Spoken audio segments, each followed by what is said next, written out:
here for these proceedings in any significant manner.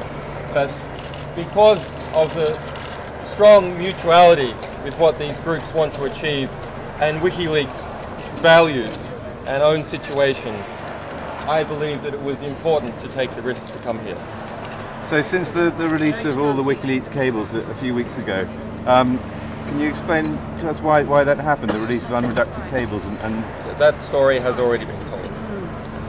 And what next for WikiLeaks?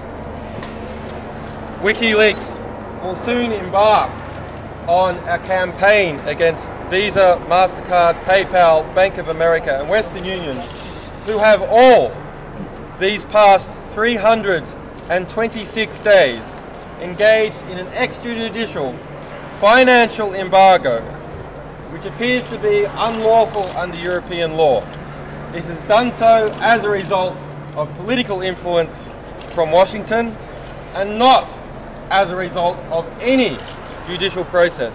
In fact, the only administrative process to look at the banking blockade, and a process conducted by the US Treasury and Timothy C. Geithner, the US Treasurer, found way back in January that there was no lawful excuse for the United States to conduct a banking blockade on our organization.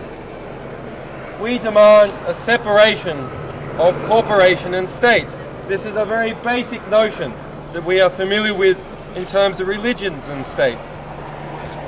What is happening now in the United States, in the UK, and other heavily fiscalized countries is that there is no meaningful boundary between the political decisions taken at the seat of power and the corporate decisions that are taken around boardrooms. And that has been borne out by the reaction of these banking institutions towards WikiLeaks. The Bank of America the Bank of America, through its lawyers in Washington, hired 3 private intelligence organizations which posited a budget of $2 million a month to take down WikiLeaks. The documents from that are proven. The CEO of one of those intelligence organizations, H.B. Gary, resigned as a result.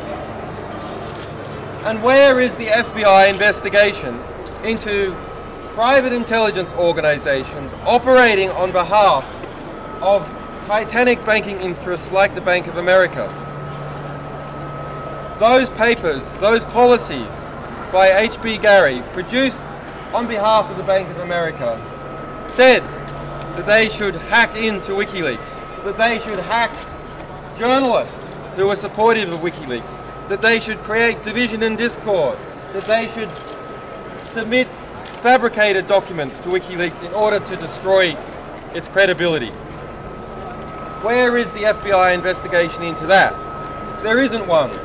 But on the same hand, we see over 100 raids and arrests of our supporters in the United States, in England, in Spain, in Australia, who have done nothing but try to do an electronic equivalent of what is going on here today.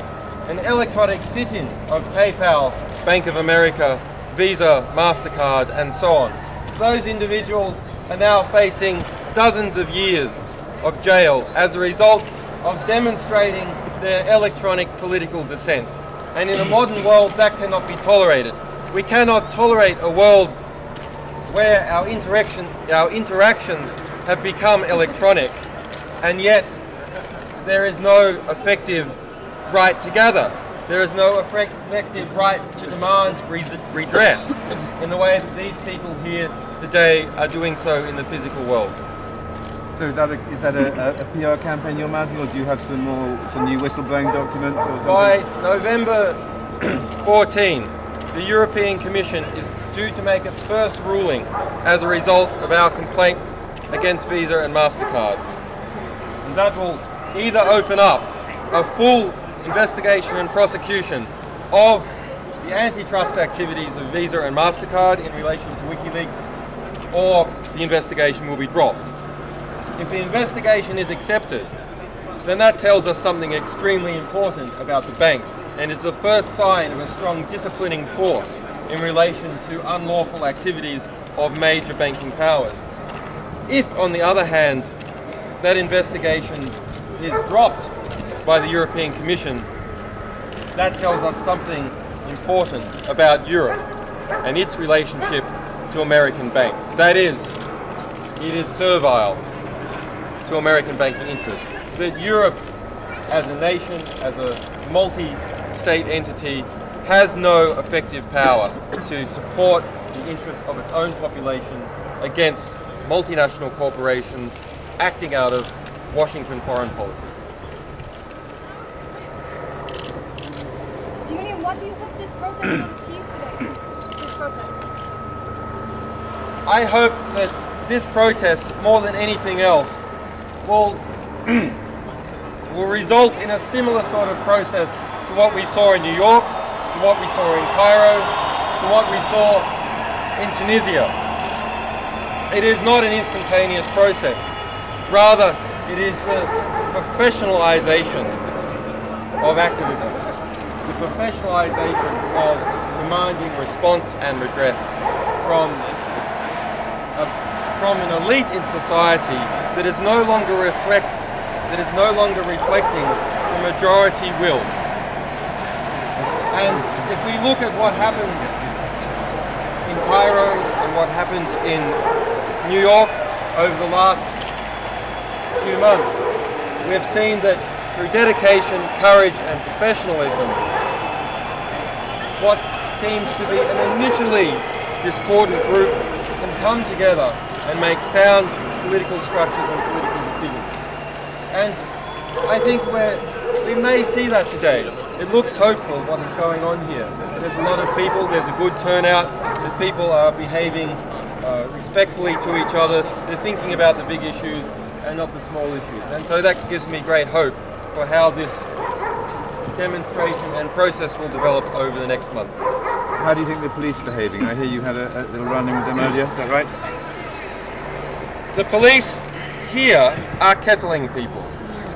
This was denounced only a few months ago, and recommendations were put in place in the MET that kettling be eliminated or reduced.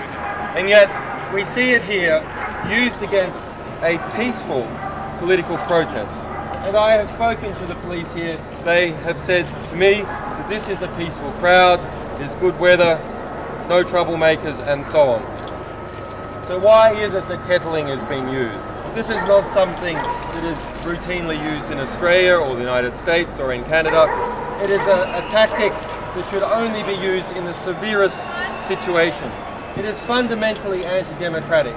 We have speakers here and a well-behaved crowd trying to listen to them, engaging in an assembly, a basic democratic process, and yet others have been settled